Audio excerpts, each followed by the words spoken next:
The year is 256 BC.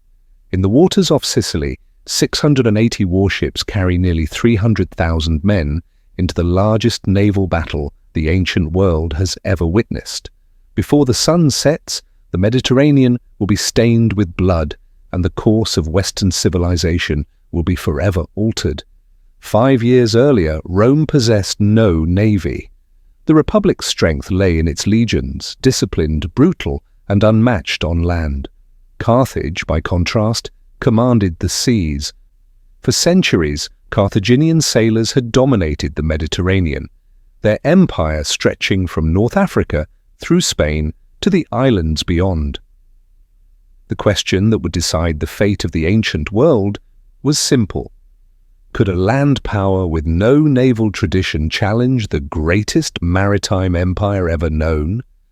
This is the story of the First Punic War, 23 years of carnage that claimed over 1 million lives and forged an empire that would rule for centuries. It begins with mercenaries who dared to call themselves the Sons of Mars. In 288 BC, a band of Italian mercenaries committed an act that would ignite the deadliest conflict of the ancient world. After the death of their employer, the tyrant of Syracuse, these soldiers seized Messana, modern Messina, at Sicily's northeastern tip, barely 3 miles from mainland Italy. What followed was massacre. Every male citizen was put to the sword. Women and children were divided as spoils. The mercenaries adopted a new name, the Mamertines, Sons of Mars, god of war. For 24 years they held Messana through terror. In 264 BC, Hiron, the new king of Syracuse, determined to end their reign. He trained a citizen army, marched north, and shattered the Mamertines at the Longanus River. The survivors fled behind Messana's walls. Hiron laid siege. The Mamertines faced extinction. In desperation, they sent ambassadors to both Rome and Carthage, offering the city to whoever arrived first. Carthage responded immediately. Admiral Hanno entered Messana with troops and warships, securing the fortress. The Mamertines believed they were saved. Then Roman forces appeared across the strait. When the Roman commander Claudius discovered Carthaginians occupying what he considered Roman territory, he acted with characteristic ruthlessness. Under the pretense of negotiation, he seized Admiral Hanno and held him hostage until Carthaginian forces evacuated the citadel. The Mamertines changed sides. They were now allies of Rome. Carthage's response was immediate and furious. General Hanno marched north with an army to retake the city. Syracuse's forces still held the south. The Mamertines now faced siege from 2 of the Mediterranean's great powers. From this chaos, the First Punic War was born. The Senate dispatched Consul Appius Claudius with 20,000 legionaries. Within weeks, he had broken the siege, defeating first the Syracusan army, then Carthage's General Hanno. Messana was secured. The war had only just begun. Over 2 years, Roman legions swept across Sicily. By 262 BC, King Hiron had switched allegiances, becoming Rome's ally. Carthage held only the western portion of the island, but Carthaginian control of the Mediterranean meant endless resupply for their garrisons and constant raids on Roman positions. The Senate reached an inescapable conclusion. Without naval supremacy, victory was impossible. Rome had never built a war fleet. Their knowledge of naval combat was rudimentary at best. Then fortune intervened. A Carthaginian quinquereme ran aground on the Italian coast. Roman engineers descended upon the wreck, measuring every dimension, studying every joint and timber. Within 60 days, Rome constructed 100 quinqueremes and 20 triremes, 120 warships requiring over 30,000 trained rowers. The solution to training was ingenious. On beaches across Italy, wooden frames were erected to replicate ship interiors. Thousands of men practiced rowing on dry land, learning to move in perfect synchronization to the rowing master's commands. Yet a critical problem remained. Carthaginian crews possessed generations of experience in ramming maneuvers, and complex naval tactics. Roman sailors, however well drilled, could not match such expertise in open water combat. Roman engineers provided an answer: the Corvus, the Raven, a 20-foot gangway mounted on a rotating pole at the ship's mast, tipped with a massive iron spike shaped like a raven's beak.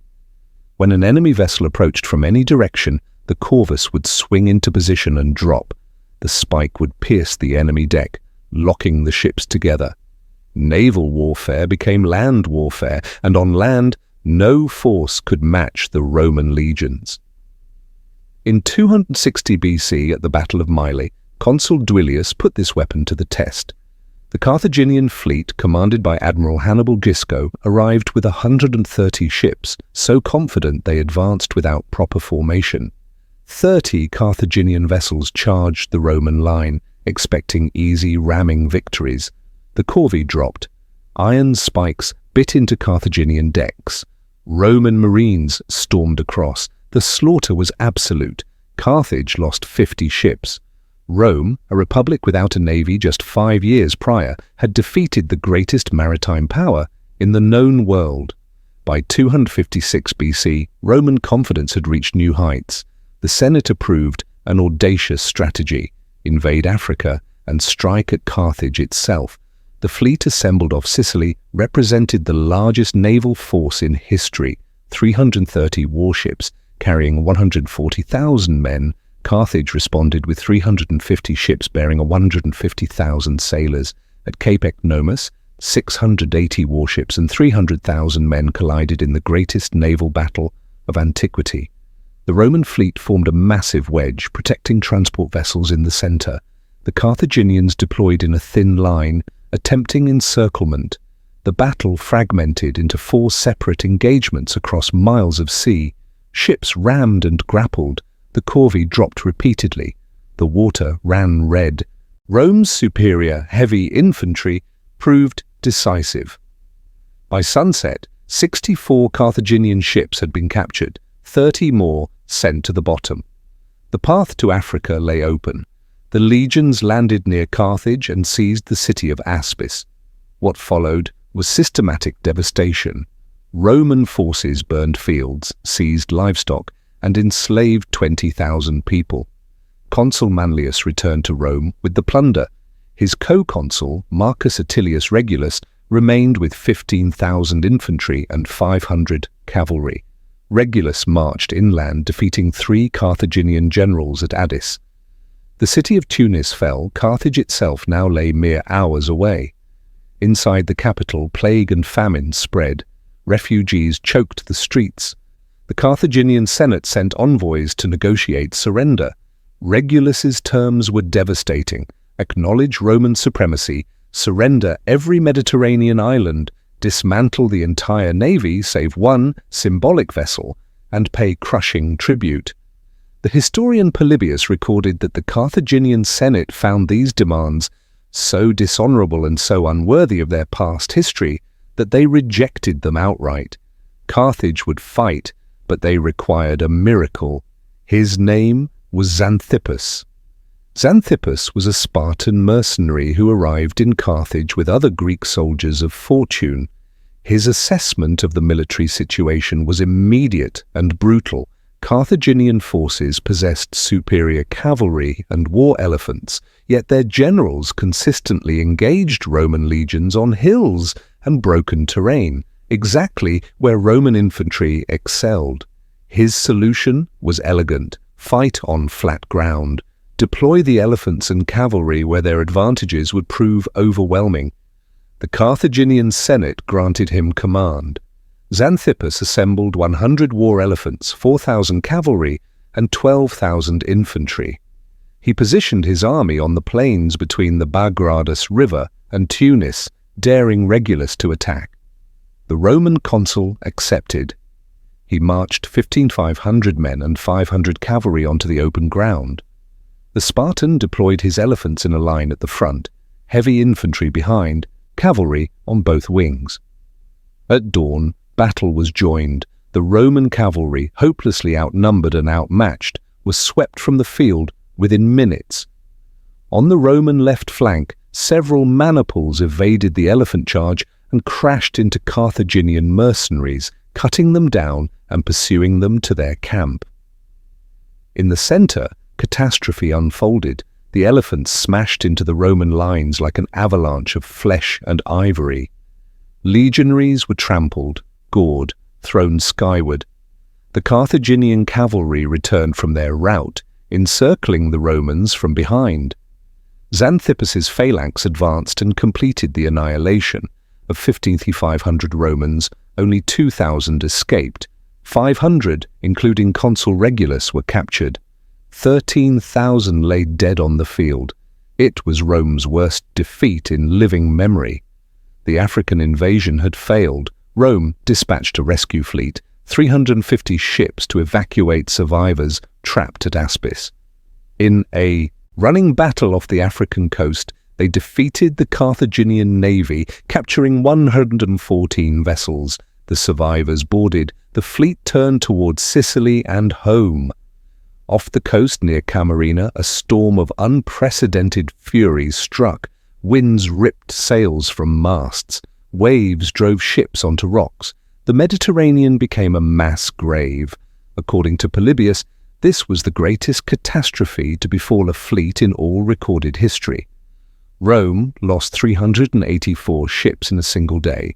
With 420 men per vessel, over 160,000 Romans perished, more than in any battle of the war. The Senate ordered a new fleet built. 2 years later, another storm destroyed 150 ships. Again, Rome rebuilt. In 249 BC, naval disaster at Drepana claimed 93 more vessels. Carthage had not defeated the Roman navy.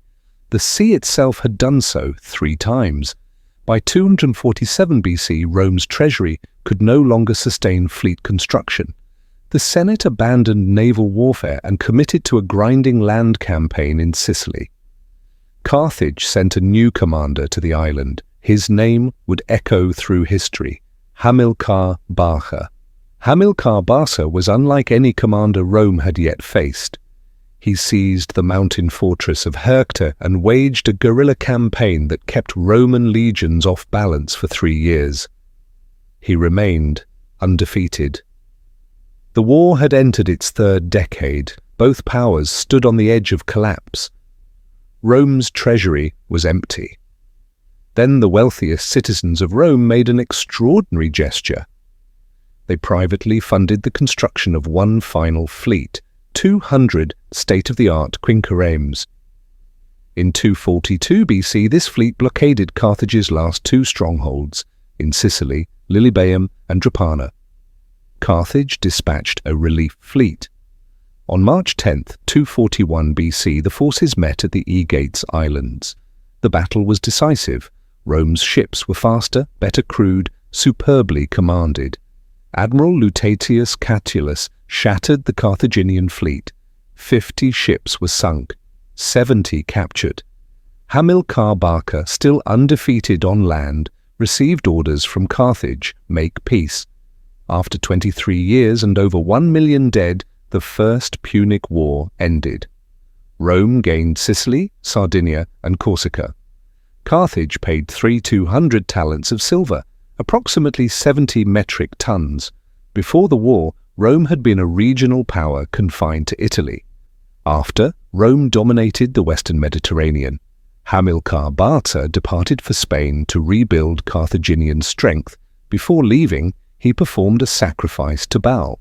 His 9-year-old son asked to accompany him.